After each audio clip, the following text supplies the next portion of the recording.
দুবাইয়ে গ্রেফতারের পর শর্ত সাপেক্ষে জামিনে মুক্ত হয়েছেন পুলিশের সাবেক মহাপরিদর্শক বেনজির আহমেদ।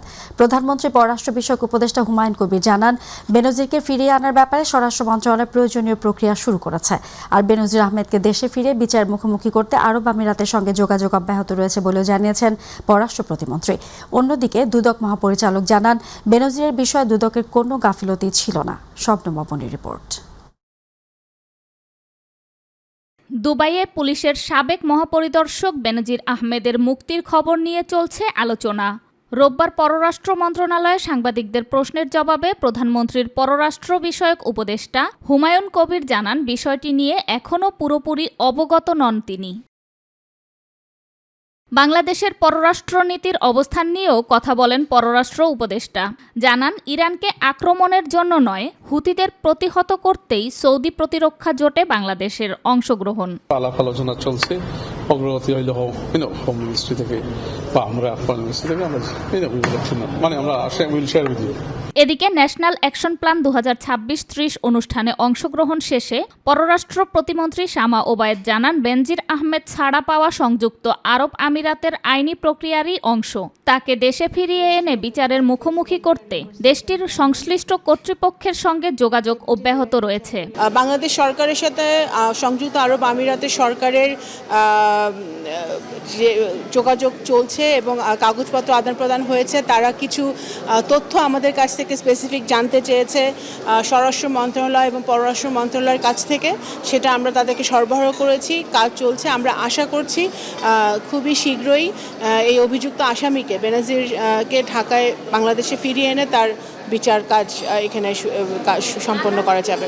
এদিকে দুপুরে এক ব্রিফিংয়ে দুদকের মহাপরিচালক জানান, বেনজিরের মুক্তির ঘটনায় দুর্নীতি দমন কমিশনের কোনো আইনি গাফিলতি ছিল না। আইনগত যে বিষয়গুলি আছে নিশ্চয়ই সবাই মিলে আমরা খতিয়ে দেখব।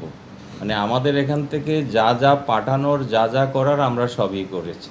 দুবাইয়ে গ্রেপ্তারের পর গত 27 জুলাই একটি আদালত বেনজিরের জামিন আবেদন মঞ্জুর করেন। প্রয়োজনীয় আইনি প্রক্রিয়া শেষে 30 জুলাই কারাগার থেকে মুক্তি পান তিনি। শবনম অবনী, মাই টিভি, ঢাকা। পুলিশ কোনো বিশেষ দল বা গোষ্ঠীর লাঠিয়াল বাহিনী নয় বলে মন্তব্য করেছেন স্বরাষ্ট্রমন্ত্রী সালাউদ্দিন আহমেদ। একই সঙ্গে নিষিদ্ধ ফ্যাসিবাদী গোষ্ঠীর তৎপরতা নিয়ে সবাইকে সতর্ক থাকার আহ্বান জানান তিনি। আর এলজিআরডি মন্ত্রী ও বিএনপির মহাসচিব মির্জা ফখরুল ইসলাম আলমগীর বলেন, সরকার ফ্যাসিস্ট ব্যবস্থা থেকে বেরিয়ে আসতে সক্ষম হয়েছে। আলাদা অনুষ্ঠানে তারা এসব কথা বলেন। আতিকুর রহমান তিতাসের রিপোর্ট। রাজশাহীর সারদায় বিসিএস পুলিশ প্রশাসনের 27তম ব্যাচের শিক্ষানবিশ সহকারী পুলিশ সুপারদের কুচকাওয়াজ অনুষ্ঠান পরিদর্শন করেন স্বরাষ্ট্রমন্ত্রী সালাউদ্দিন আহমদ। অনুষ্ঠানে স্বরাষ্ট্রমন্ত্রী নবীন পুলিশ সদস্যদের উদ্দেশ্যে বলেন, পুলিশের দায়িত্ব জনগণের নিরাপত্তা নিশ্চিত করা, কোনো ব্যক্তি, দল কিংবা গোষ্ঠীর হয়ে কাজ করা নয়। পুলিশ কোনো বিশেষ দলের বা গোষ্ঠীর লাঠিয়াল বাহিনী নয়, বরং পুলিশ হবে জনগণের কৃত্রিম বন্ধু। পুলিশ বাহিনীকে দলীয় প্রভাবমুক্ত করে একটি আধুনিক, সেবাধর্মী ও মানবিক সংস্থায় রূপান্তর করাই আমাদের মূল লক্ষ্য। পরে সাংবাদিকদের প্রশ্নের জবাবে স্বরাষ্ট্রমন্ত্রী জানান, নিষিদ্ধ ফ্যাসিবাদী গোষ্ঠীর বিভিন্ন কার্যক্রম আগস্ট মাসে পরিলক্ষিত হচ্ছে। এ কারণে আইনশৃঙ্খলা পরিস্থিতি নিয়ে সবাইকে সতর্ক থাকতে বলা হয়েছে। মতিঝিল ও আশুলিয়ায় বোমা উদ্ধারের ঘটনাগুলো পৃথকভাবে তদন্ত করা হচ্ছে বলেও জানান তিনি। গতকালকে যে ব্যাগ ট্যাগ পাওয়া গেছে ওগুলোতে কিছুই ছিল না।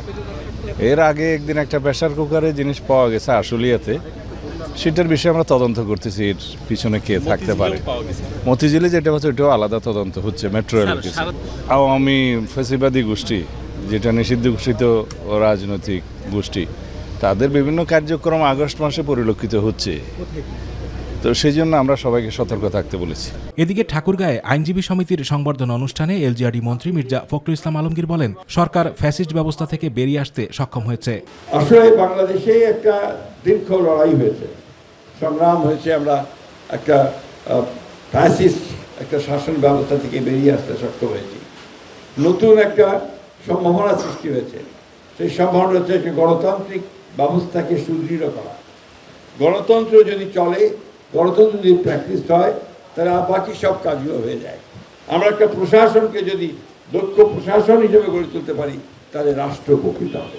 অপর এক অনুষ্ঠানে বিএনপি মহাসচিব জানান, স্বাস্থ্যসেবা কেন্দ্রিক উন্নয়ন কার্যক্রমও দ্রুত বাস্তবায়নের চেষ্টা করছে সরকার। আমরা ইতিমধ্যে আমাদের যে স্বাস্থ্যসেবার জন্য আমাদের যে হাসপাতাল আছে, 250 বেডের ছিল, সেটাকে ইতিমধ্যে 600 বেডে রূপান্তর করা হয়েছে।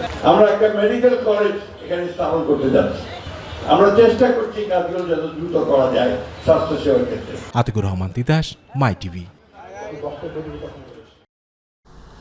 সরকারের সমালোচনা অপরাধ নয়, রাষ্ট্রের বিরুদ্ধে বলা অপরাধ হিসেবে গণ্য হবে বলে মন্তব্য করেছেন তথ্য সম্প্রচার মন্ত্রী জহিরুদ্দিন স্বপন। ঢাকা বিশ্ববিদ্যালয়ের গণসংযোগ ও সাংবাদিকতা বিভাগের প্রতিষ্ঠা বার্ষিকীর আলোচনা সভায় তিনি এ মন্তব্য করেন। মন্ত্রী জানান, মুক্ত সাংবাদিকতার জন্য ৭৩-এর আইনটি সংশোধন করার সিদ্ধান্ত নিয়েছে সরকার। এক মন নিয়ে চলা এক জিনিস, কিন্তু একাধিক মন যখন সহ অবস্থান করতে হয় এবং তা আবার একটা চুক্তি দ্বারা আবদ্ধ থাকে, তখন সেই চুক্তির মধ্যে একটা সুস্থ সুন্দরের মাত্রাকে বজায় রাখা, এটার জন্য কিন্তু একটা সৃষ্টিশীল একটা মনোজগৎ লাগে।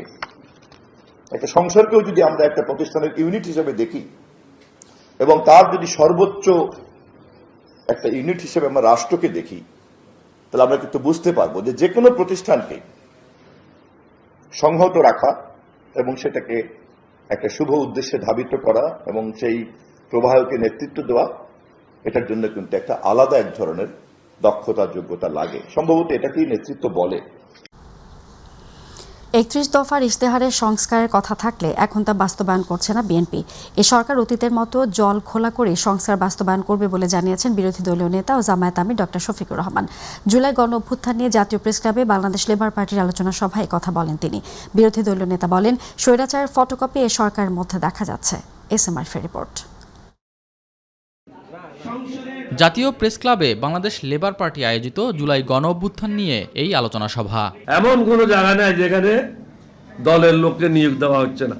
অনুষ্ঠানে বিরোধী দলীয় নেতা ডাক্তার শফিকুর রহমান বলেন, ১৭ বছর মজলুম থাকা বিএনপি এখন জালিমে পরিণত হয়েছে। তারা যেন ভুলে না যায় যে সমস্ত শক্তি কর্তৃত্ব মানুষের হাতে নয়, আল্লাহ তাআলার হাতে। মজলুমের আহাজারি যখন বাতাসকে ভারী করে ফেলে, আল্লাহ তাআলার সাহায্য তখন জমিনে নেমে আসে। কি হলো? মজলুম ছিলেন, এখন জালিম হতে যাচ্ছেন কেন? আমরা তো নতুন কিছুই দেখতে পাচ্ছি না। তখনকার ফ্যাসিস্টরা যা করেছে হুবহু তার একটা ফটোকপি আপনাদের মধ্যে আমরা দেখতে পাচ্ছি। এখন দলীয় লেজুরবৃত্তি ও দালালি করেই সচিবের পদ পাওয়া যায় উল্লেখ করে তিনি বলেন, প্রশাসনের বিভিন্ন পদে দলীয় লোকদের বসিয়ে গণতান্ত্রিক প্রক্রিয়াকে বৃদ্ধাঙ্গুলি দেখিয়েছে বিএনপি। এখন শুধু নির্বাচিত জায়গাও নয়, যে সমস্ত জায়গায় প্রশাসনের লোকদের দায়িত্ব পালন করার কথা, এখন সরাসরি সেখানে দলের নেতাদেরকে আপনারা পদায়ন করে দিচ্ছেন।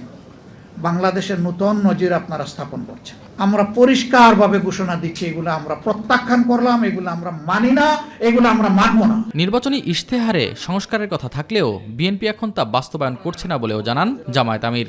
নিজেরাই তাদের ৩১ দফার প্রথম দফায় সংস্কারের কথা বলেছে, এখন তারা বলেন যে এটা সংবিধানে নাই। আরে ভাই, সংবিধানে তো ২৬ সালের নির্বাচনও তো নাই। এটা ছিল doctrine of necessity, will of the people, real is the supreme law. এর ভিত্তিতে এটা হয়েছে, জনগণ এটাই মেনে নিয়েছে। একটা মানলেন, আর একটা মানলেন না। আবার সেই আব্বাস আলী খান সাহেবের কথাই আমার মনে পড়ে, মানবেন তবে অনেক পানি গুলা করে মানবেন। মানুষের অভিপ্রায়কে অগ্রাহ্য করলে জনগণ ঘৃণা ভরে প্রত্যাখ্যান করবে বলেও জানান বিরোধী দলীয় নেতা। এসএম আরিফ, মাই টিভি, ঢাকা। বর্তমান সরকার নির্বাচনের পর কোনো প্রতিশ্রুতি রক্ষা করছে না বলে মন্তব্য করেছেন এনসিপির আহ্বায়ক ও বিরোধী দলীয় চিফ হুইপ নাহিদ ইসলাম। রোববার চট্টগ্রামে পাহাড়ে জুলাই সমমর্যাদা সহাবস্থান ও সম্প্রীতি শীর্ষক আলোচনা সভায় প্রধান অতিথির বক্তব্যে এসব কথা বলেন নাহিদ ইসলাম। পাহাড়ের মানুষের অধিকার ও বৈষম্যের প্রসঙ্গ তুলে ধরে তিনি বলেন, সমতলের মানুষ পাহাড়ে দায়িত্ব পালন করলেও পাহাড়ের মানুষের সুযোগ সুবিধা নিশ্চিত হচ্ছে না। পাহাড়ের বিষয়গুলো জটিল করে রাখা হয়েছে এবং বাংলাদেশকে যারা বিভাজিত করে রাখতে চাইছে তাদের বিষয়ে সতর্ক থাকার আহ্বান জানান তিনি বলেন, গত ৫০ বছরে বিএনপি বাংলাদেশের সব জনগোষ্ঠীকে ঐক্যবদ্ধ রাখতে ব্যর্থ হয়েছে। আমরা বন্যা হলো এবং বিভিন্ন সময় আমরা দেখি যে পাহাড়, তিন পার্বত্য চট্টগ্রাম নানাভাবে বঞ্চনার শিকার। সেখানে অনেক উন্নয়ন প্রকল্প বরাদ্দ থাকলেও সেখানে সেগুলো দুর্নীতি হয়, লুটপাট হয়, সেখানে জবাবদিহিতা থাকে না। এবং আমরা পাহাড়ে একটা ভিন্ন রকম চাঁদাবাজির কথাও শুনি, সেখানে একটা আলাদা ধরনের সন্ত্রাসও আছে। ফলে সেগুলোরও সমাধান করা লাগবে। জবাবদিহিতা এবং সুশাসন সমতল থেকে পাহাড় সব জায়গায় নিশ্চিত করা লাগবে। সেটার জন্য আমাদের জুলাই সনদ বাস্তবায়ন করতে হবে, গণভোটের গণরায় বাস্তবায়ন করতে হবে।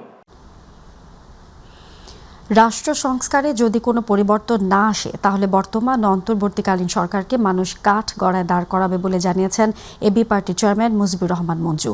আর এনসিপি নেতা আসিফ মাহমুদ সজীব ভুঁইয়া বলেন, রাজনৈতিক দলগুলোর প্রতি আস্থা রাখাকে অন্তর্বর্তীকালীন সরকারের সবচেয়ে বড় ভুল বলে মন্তব্য করেন তিনি। ডিআরইউতে ৩৬ জুলাইয়ের অবদান শীর্ষক আলোচনা সভায় তারা এসব কথা বলেন। আরও জানাচ্ছেন জাহিদ আহমেদ বাবু।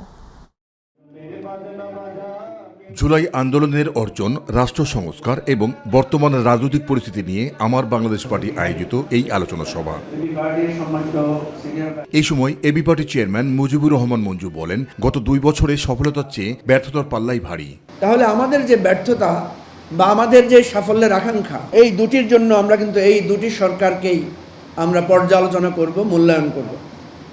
ওনাদের কাছ থেকে আমরা দেখব ওনারা আমাদের কি দেওয়ার কথা ছিল, আমাদের কি প্রাপ্তির কথা ছিল, কি ওনারা আমাদেরকে দিয়েছেন এবং কি আমরা পাইনি। রাষ্ট্র সংস্কার এবং মানুষের জীবনযাত্রায় যদি কোনো পরিবর্তন না আসে তাহলে এই দুটি সরকারকেই মানুষ ইতিহাসের কাঠগড়ায় দাঁড় করাবেন। দলটির সাধারণ সম্পাদক ব্যারিস্টার আসাদুজ্জামান ফুয়াদ বলেন, মাঠের রাজনীতিতে সক্রিয় থাকায় এনসিপি নেতা চ্যালেঞ্জের মুখে পড়ছে। দেখেন আমরা জুলাইতে কি পেয়েছি, 20 বছর পর দেশের মানুষ ভোট দিতে পেরেছে প্রথমবারের মতো। আমাদের গণতন্ত্রের যে ট্রেনটা ছিল এই ট্রেনটা স্লিপ করেছিল, এই ট্রেনটা আবার তার লাইনের উপরে ফিরে এসেছে। এটাই তো জুলাইয়ের অবদান। আলোচনায় অংশ নিয়ে রাজনৈতিক দলগুলোর প্রতি আস্থা রাখাটাই ছিল অন্তর্বর্তীকালীন সরকারের বড় ভুল বলে মন্তব্য করেন এনসিপি নেতা আসিফ মাহমুদ সজীব ভুঁইয়া। আমাদের আরেকটা ভুল আমি বলবো, সেটা হচ্ছে এই রাজনৈতিক দলগুলোকে বিশ্বাস করা। কিন্তু জাতীয় রাজনীতিতে যখন আসলাম, এই যে আমাদের বাবার বয়সী, দাদার বয়সী লোকরাও যে মুখে এক কথা বলে পরের দিন প্রতারণা করতে পারে, এটা আমরা প্রথমে আসলে বুঝে উঠতে পারিনি। ফলে তাদের অনেক কিছুতেই হয়তো ভরসা রাখতে গিয়ে পরে আমরা, এটা আমাদের জন্য একটা শিক্ষা। স্টার্টিং ফ্রম প্রাইম মিনিস্টার, তিনিও বলেছিলেন আমাদেরকে যে হ্যাঁ ভোট দেওয়ার জন্য, কিন্তু পরবর্তীতে তিনি এই বিষয়ে আর কোনো কথা নির্বাচিত হওয়ার পরে বলেন নাই। তো এটা আমাদের একটা জাতিগত শিক্ষা। একটা হচ্ছে আমার জন্য শিক্ষা, আমাদের জন্য শিক্ষা, আবার সবার জন্য, যে কাকে পরবর্তীতে বিশ্বাস করতে হবে, কাকে বিশ্বাস করা যাবে না। আর গত 54 বছরের রাজনৈতিক ব্যর্থতার প্রেক্ষাপট তুলনা করলে অধ্যাপক ডক্টর ইউনূসের নেতৃত্বাধীন অন্তর্বর্তীকালীন সরকারই ছিল নৈতিকতার সরকার, বললেন সাবেক অন্তর্বর্তীকালীন সরকারের মহিলা ও শিশু বিষয়ক উপদেষ্টা শারমিন এস মুর্শিদ। কোনো রাজনৈতিক সরকার, অন্তর্বর্তীকালীন সরকার, তত্ত্বাবধায়ক সরকার সফল হতে পারবে না যদি আমরা আমাদের আমলাতন্ত্রকে ঢালাও পরিবর্তনের মধ্যে না আনতে পারি। জাহিদ আহমেদ বাবু, মাই টিভি, ঢাকা। জুলাই গণ অভ্যুত্থানের সময়কার মানবতা বিরোধী অপরাধের মামলায় আওয়ামী লীগের সাধারণ সম্পাদক ওবায়দুল কাদের সহ 7 আসামির বিরুদ্ধে সাক্ষ্য গ্রহণ সম্পন্ন হয়েছে। একই সঙ্গে যুক্তিতর্ক উপস্থাপনের জন্য আগামী 4 আগস্ট দিন রেখেছেন। রোববার বিচারপতি নজরুল ইসলাম চৌধুরী নেতৃত্বাধীন 3 সদস্যের আন্তর্জাতিক অপরাধ ট্রাইব্যুনাল 2 এ আদেশ দেন। এদিন 27 নম্বর সাক্ষী হিসেবে তদন্ত কর্মকর্তা আহমেদ নাসির উদ্দিন মোহাম্মদকে জেরা করেন স্টেট ডিফেন্স আইনজীবী লোকমান হাওলাদার ও ইশরাত জাহান। এরপর যুক্তিতর্কের জন্য তারিখ নির্ধারণ করেন আদালত। এর আগে 26 জুলাই সাক্ষ্য দেন সাংবাদিক আশরাফ কায়সার। জবানবন্দিতে আওয়ামী লীগের দীর্ঘ শাসনামলের চিত্র তুলে ধরার পাশাপাশি জুলাই গণ অভ্যুত্থানের বর্ণনা দেন তিনি। 2024 সালের জুলাই আগস্টে ছাত্র জনতার আন্দোলনে যাত্রাবাড়িতে 75 জনকে হত্যার তথ্য পাওয়া গেছে বলে জানিয়েছেন আন্তর্জাতিক অপরাধ ট্রাইব্যুনালের চিফ প্রসিকিউটর মোহাম্মদ আমিনুল ইসলাম। এর মধ্যে শেখ হাসিনা পালিয়ে যাওয়ার দিন 5 আগস্টই 50 থেকে 55 জন শহীদ হয়েছেন বলে জানান তিনি। যাত্রাবাড়িতে জুলাই গণ অভ্যুত্থানে যাত্রাবাড়ি শহীদ পরিবার ও আহতদের গণশুনানিতে তিনি এসব কথা বলেন।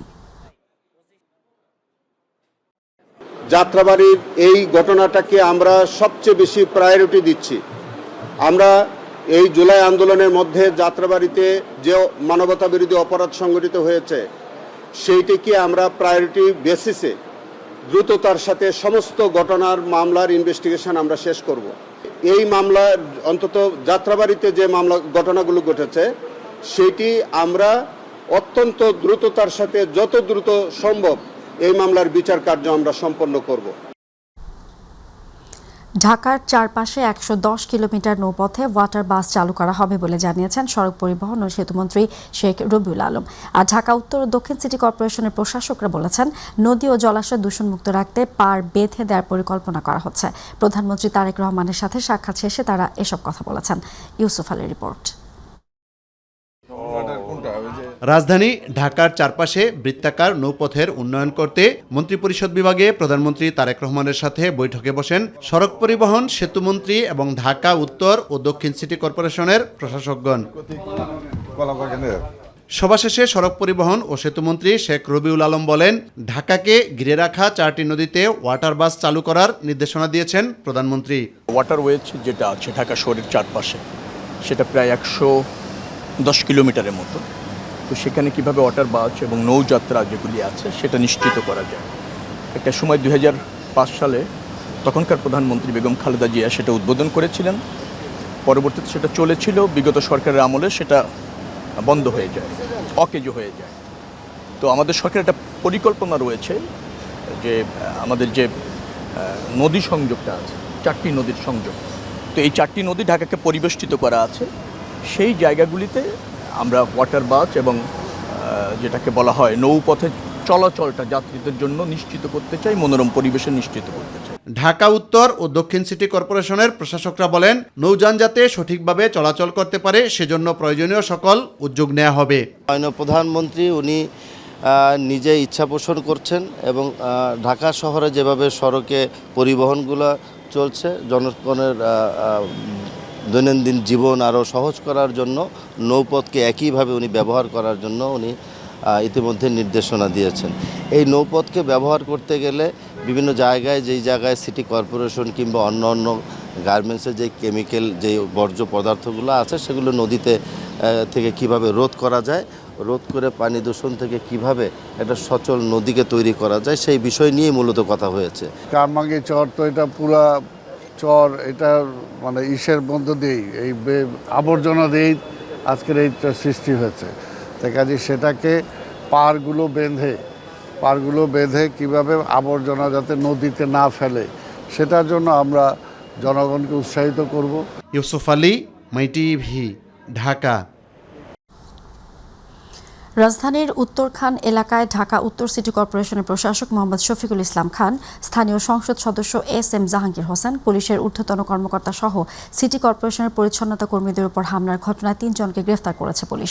উত্তরখানের রাজাবাড়ি এলাকায় ডিএনসিসির এসটিএস পরিদর্শনের সময় এ হামলার ঘটনা ঘটে। সকালে উত্তরখানের রাজাবাড়ি এলাকার এসটিএসে কর্মরত পরিচ্ছন্ন কর্মীদের উপর নেপচুন অ্যাক্সেসরিজ গার্মেন্টসের মালিক পক্ষের লোকজন হামলা চালায়। এতে 4 জন গুরুতর আহত হয়। এছাড়াও আরও 15 থেকে 20 জন পরিচ্ছন্ন কর্মী আহত হন। গুরুতর আহত 4 জনকে উত্তরার কুয়েত বাংলাদেশ মৈত্রী সরকারি হাসপাতালে ভর্তি করা হয়।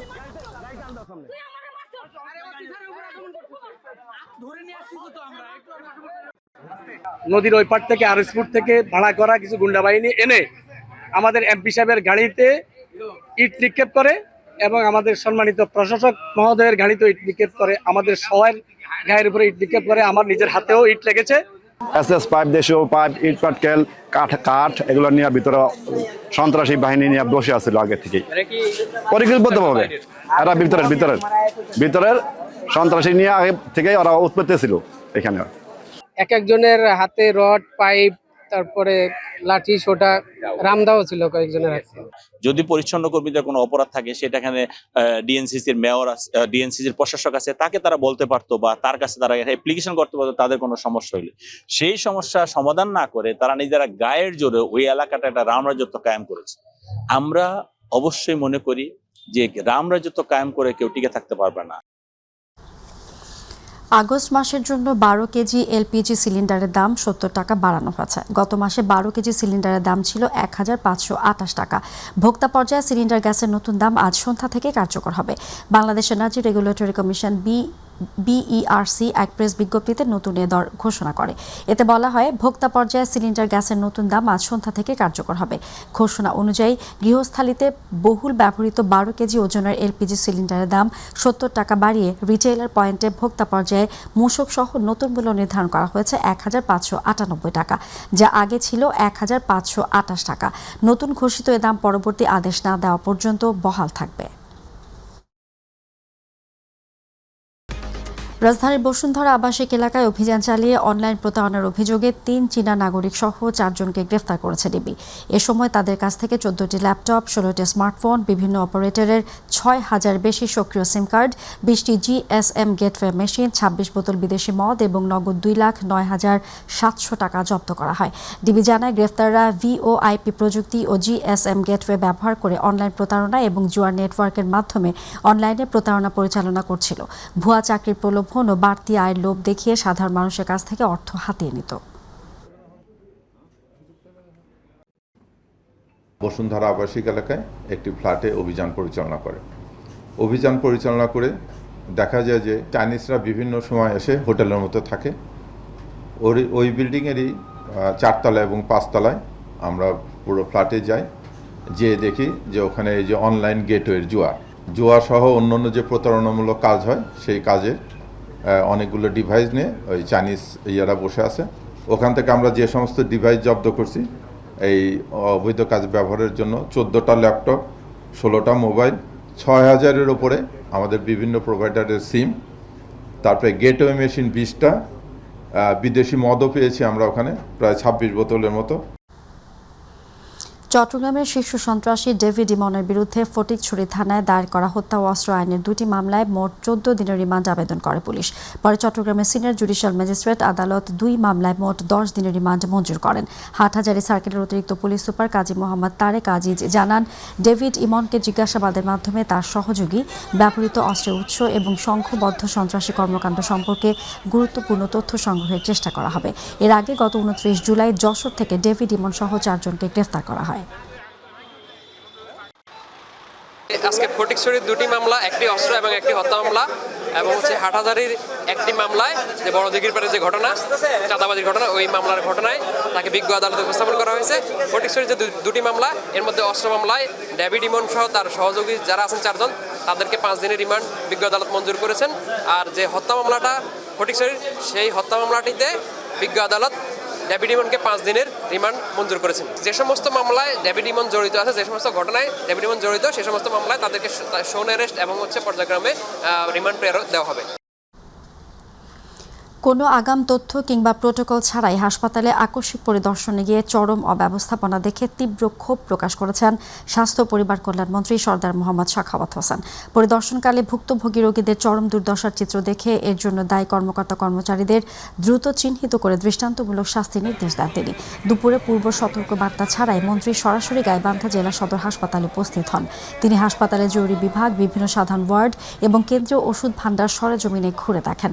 পরিদর্শনের সময় স্বাস্থ্যসেবার মান বজায় রাখা এবং রোগীদের সঠিক চিকিৎসা নিশ্চিত করার প্রতি জোর দিয়ে মন্ত্রী বলেন, চিকিৎসা সেবায় কোনো প্রকার অবহেলা বরদাস্ত করা হবে না। আমরা বর্তমান স্বাস্থ্য ব্যবস্থাকে নতুনভাবে সাজাতে চাই। আমরা উপজেলা লেভেলে 101 শয্যা কাজ শুরু করেছি। 101 শয্যা সেইখানে মডার্ন ফেসিলিটি থাকবে, মেয়েদের এবং শরীরের জন্য আলাদা ফিজিওথেরাপি থাকবে, রেস্ট কর্নার থাকবে, অত্যাধুনিক ফেসিলিটি থাকবে, এবং ভবিষ্যতে আমরা স্পেস রাখতেছি আগামী বছরের দিকে আমরা উপজেলা লেভেল পর্যন্ত কিডনি ডায়ালিসিস নিয়ে যাবো 10 শয্যা। সাভারে বেশ কিছুদিন ধরেই চলছে তীব্র গ্যাস সংকট। বাসা বাড়ি, পরিবহন খাত থেকে শুরু করে রফতানিমুখী শিল্প কারখানা সর্বত্রই যেন এক স্থবির অবস্থা। পর্যাপ্ত চাপ না থাকায় একদিকে ঘন্টার পর ঘন্টা সিএনজি স্টেশনে দাঁড়িয়ে থাকছে শত শত যানবাহন, অন্যদিকে গ্যাস না থাকায় মিলছে না রান্নার সুযোগ। মহেশখালীর এলএনজি টার্মিনালের সাম্প্রতিক ত্রুটির কারণে এই সংকট রূপ নিয়েছে আরও ভয়াবহ আকারে। দর্শক প্রতিনিধি আসাদুজ্জামান খায়রুলের রিপোর্ট।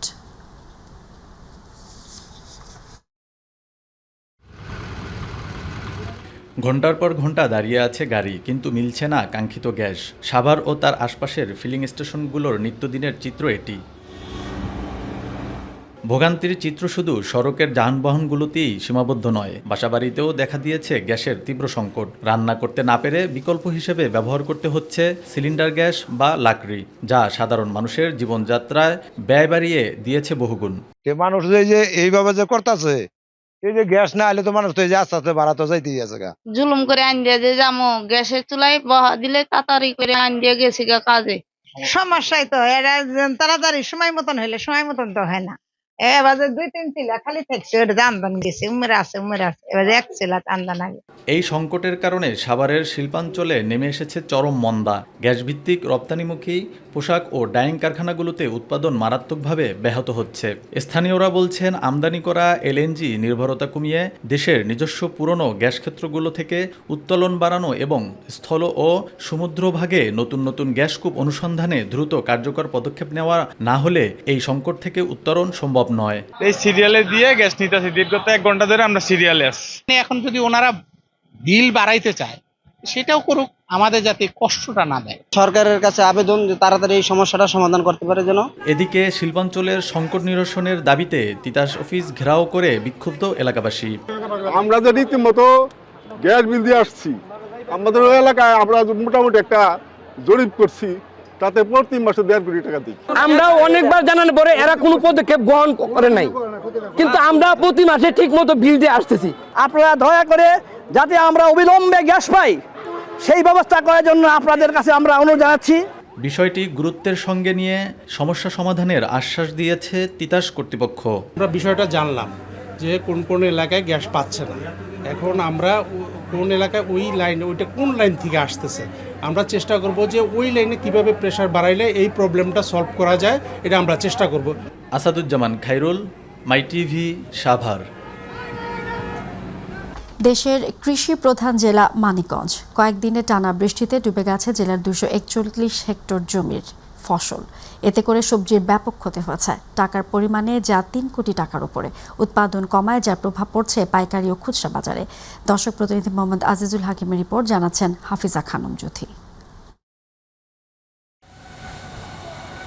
কয়েকদিনের টানা বৃষ্টির পানিতে ডুবে গেছে মানিকগঞ্জের দিগন্তজোড়া ফসলের মাঠ। দীর্ঘদিন জমিতে পানি জমে থাকায় পানিতে পচে নষ্ট হচ্ছে ধান ও সবজি ক্ষেত। সবচেয়ে বেশি ক্ষতিগ্রস্ত হয়েছে কাঁচামরিচ, পেঁপে, বেগুন, লাউ সহ কয়েক প্রকারের সবজি। ফলে লোকসানের মুখে প্রায় 5,775 জন কৃষক। টানা বৃষ্টিতে শশা ক্ষেত এবং কহি ক্ষেত, ধুন্দল ক্ষেত, এগুলা অনেক ক্ষতি হয়ে গেছে। কৃষক একবার মরে গেছে গা, ক্ষেত আপনি টইলে গাছ পয়সা মরে আমার লাগছে। কৃষিতে আমাদের লাখ 3 লস হয়েছে, আমরা আয় করতে পারিনি, আমাদের ব্যয় হয়ে গেছে। ব্যাংক ট্যাঙ্ক শোধ করে কিস্তি করে মানে কোনো রকম করে চলতেছে। এখন উৎপাদন কমে যাওয়ায় এর প্রভাব পড়তে শুরু করেছে পাইকারি ও খুচরা বাজারে। সরবরাহ কমে যাওয়ায় বাজারে সবজির দাম চড়া, বলছেন ব্যবসায়ীরা। সবজির গাছ মরে গেছে, এই কারণে সবজির দাম অনেক প্রচুর, সামনে আরো সবজির দাম বাড়বে। সবজির দাম বাড়াতে আমাদের সমস্যা হচ্ছে, আপনার বিক্রি করলে সমস্যা হচ্ছে 10 টাকা, 50 টাকা, 50 টাকা, 100 টাকা। তবে ক্ষতির পরিমাণ নির্ধারণ করে কৃষকদের সহযোগিতার আশ্বাস দিলেন এই কৃষি কর্মকর্তা। ক্ষতিগ্রস্ত কৃষকের তালিকা আমরা ঊর্ধ্বতন কর্তৃপক্ষের নিকট প্রেরণ করেছি। আমরা আশা করছি বর্তমান গণতান্ত্রিক সরকার এই ক্ষতিগ্রস্ত কৃষকদের ক্ষতি পুষিয়ে নেওয়ার জন্য অতি সম্পত্তি কৃষি পুনর্বাসনের আওতায় কৃষকদেরকে নিয়ে আসবে। প্রণোদনার মাধ্যমে সহযোগিতার হাত বাড়িয়ে দিবে সরকার, এমনটাই প্রত্যাশা ক্ষতিগ্রস্ত কৃষকদের। হাফিজা খানম জ্যোতি, মাই টিভি।